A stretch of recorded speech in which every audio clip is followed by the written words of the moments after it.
I don't enjoy being a CEO. I always said from the beginning that I want to grow Savannah Space big enough to where I'm not the CEO. I would rather focus on things like product development, the marketing aspect, and of course the business growth. So at some point, I hope that I can grow this business big enough where I'm not the CEO.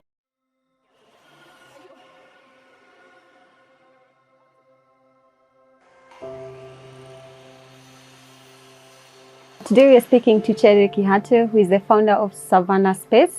She'll be sharing with us her story and how she started Savannah Space. Nice to meet you, Cherie. Nice to meet you too. Please tell us, who is Cherie Kihato? Sure. So, wow, that's a hard question. Cherie is a 29-year-old person from Kenya. She's a sister, she's a friend, she's a girlfriend, and she's the owner of Savannah Space. So, yeah. What is Savannah Space? Savannah Space is kind of like a platform that manufactures and curates furniture and home decor that's locally made. So we work with different artisans from all across the country to make different products. So basket weavers from Makweni, rug weavers from Dagoretti or Gong, soapstone makers from Kisii, and then we also manufacture our furniture, mainly using woodwork. So some of the artisans we work with have their own workshops. So for example, the soapstone makers, they have their own workshops. And then we also do work with a third-party supplier for some of our furniture. And then recently, maybe 2 years ago, we opened our own in-house workshop where we have our own carpenters, our own finishers who are part of the Savannah Space team. What inspired you to start such a business? To be honest, it's not really the most straightforward answer, but the honest answer really is God, because I was sitting down journaling one day. I didn't have a job, so I was trying to think of what to do next after university. And the thought just came as one thought, like, you're gonna start a furniture brand. It's going to be made in Kenya and it's going to be called Savannah Space. That literally came as one thought, and I wrote it down and I was like, okay, that's weird, but okay. And then I started researching on what that means. So that's honestly how it came about. For me, the only explanation is God told me to do it. So that is, how long ago are we talking about? About 4.5 years ago. Actually, it's kind of 5 years ago. I started it in September 2018, but I didn't get serious with it until like around April 2019. And what would you say is the most fulfilling part of that journey and seeing your business grow? I think there are two fulfilling parts that I think about. A is the livelihoods that we're impacting. When someone supports a Made in Kenya brand, you can physically see the impact that has. So when we grow, it's not like we're growing some random huge factory in another country and we're importing. No, we're growing people. So as our team grows, for example, our in-house workshop began with 2 fundis and now we're about 13. That's physical. You can see the physical impact on people's lives. Those are 13 livelihoods that are affected because everyone there has a family, right? So for me, that's so fulfilling because I'm physically seeing the impact of Savannah Space. And then also something that's fulfilling is just watching like my baby grow. It's something that was once in my head and now you can physically see it. There's no better feeling. Even when it comes to me designing the products, something that was in my head and then I write it on paper, then I draw it and then we prototype, seeing the finished product, there's nothing like it, because it's like you picture it in your head and you don't know whether it'll come to life, and then when it does, it's really cool. And how has it been for you, like in this space? We know this is a male-dominated industry. How is it for you, a young girl, navigating the space, the challenges? Maybe how have you been able to even get clients?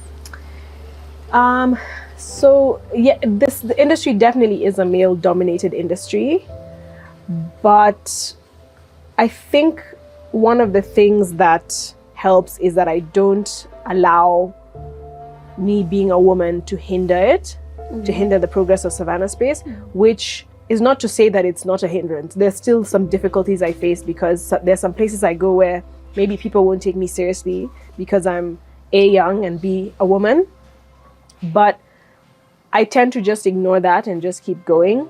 So in instances where maybe whether it's suppliers will, not treat me seriously because I'm a woman, I just set my boundaries and say, hey, we're at work, I'm not a woman, you're not a man. I'm your customer, whether it's a supplier, and I need these products. So I've kind of had to learn to set my boundaries, because at the end of the day, I can't change how other people will view me. If they choose to view me as a young woman and maybe look down on that, I can't change it. What I can change is how I respond to it. Yeah, true. So I think I've managed to, along the way, fix that. And then also in the Made in Kenya scene, there are a few businesses that are woman-owned. So it is nice because we see each other during pop-up markets or events, and we're able to like swap stories of, did this happen to you? Are you experiencing this? So having a community of like-minded people also helps. Being a CEO is the most glamorous thing on this planet. I just want to own a business. I just want to be a founder.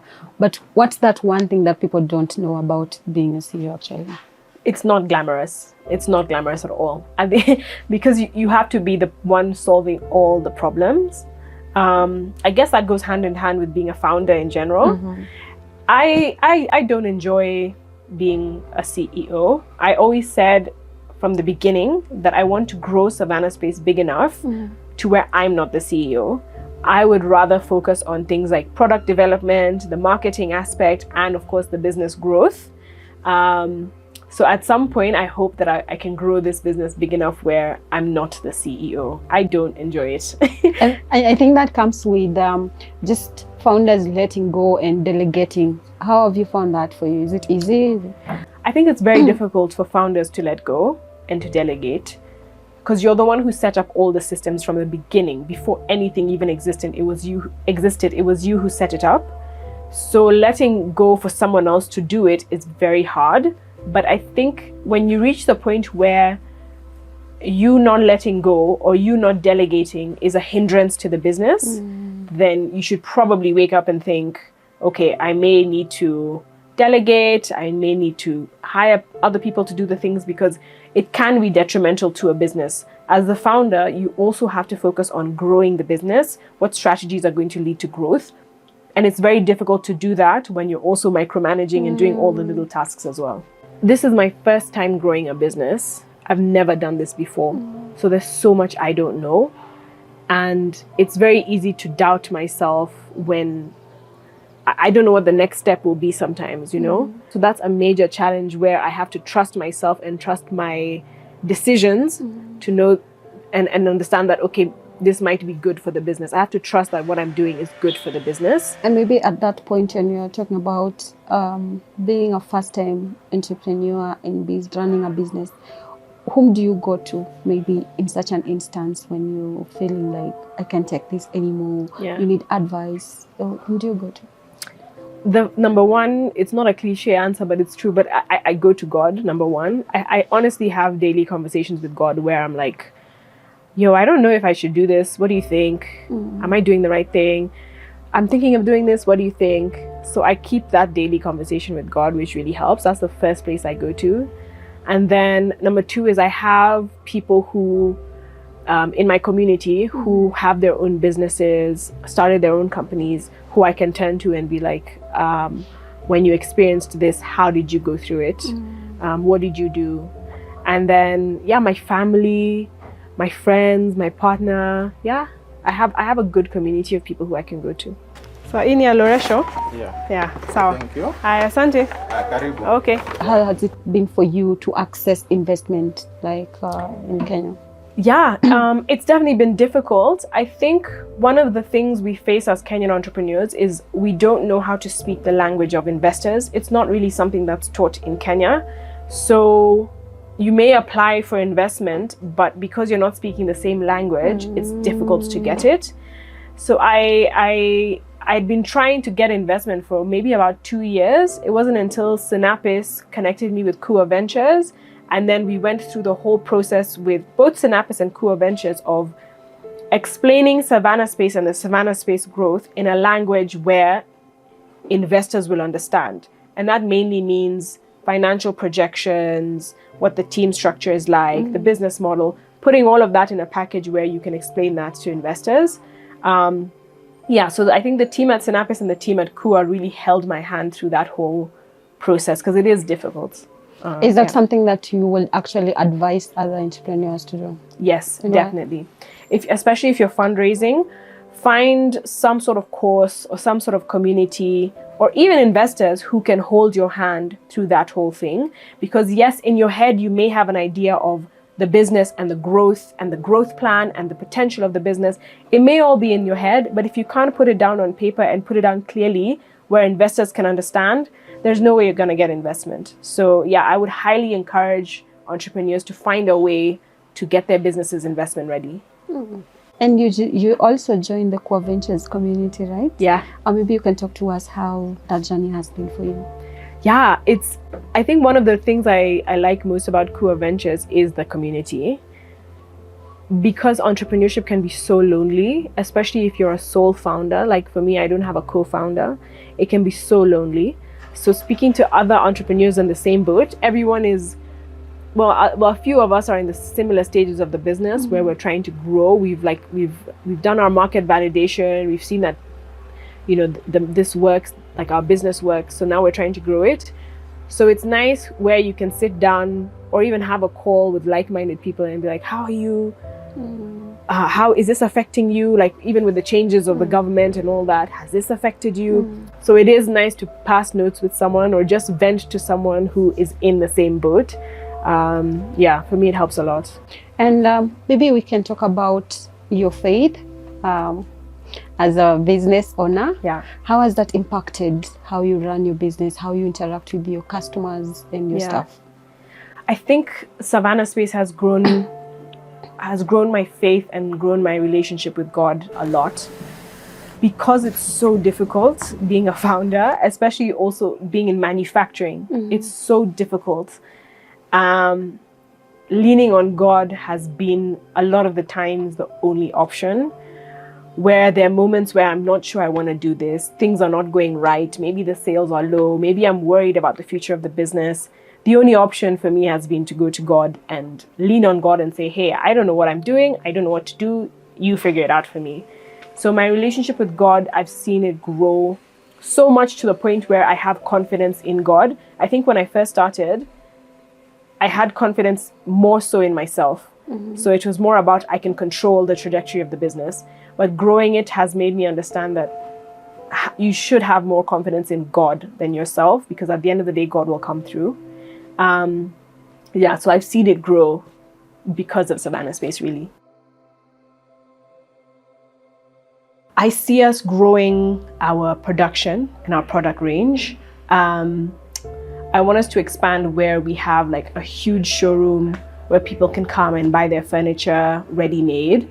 And then also I want us to continue with our commercial clients. So we work with a few commercial clients like boutique hotels, whether it's in the Mara or the Serengeti. I'd love that to continue because those are always fun projects and you get to see the growth of the business. And then hopefully start exporting. I think other markets aside from the Kenyan market are ready for our products. So that would be incredible to see. What would I tell a young person who wants to venture into manufacturing? You're gonna need a lot of patience.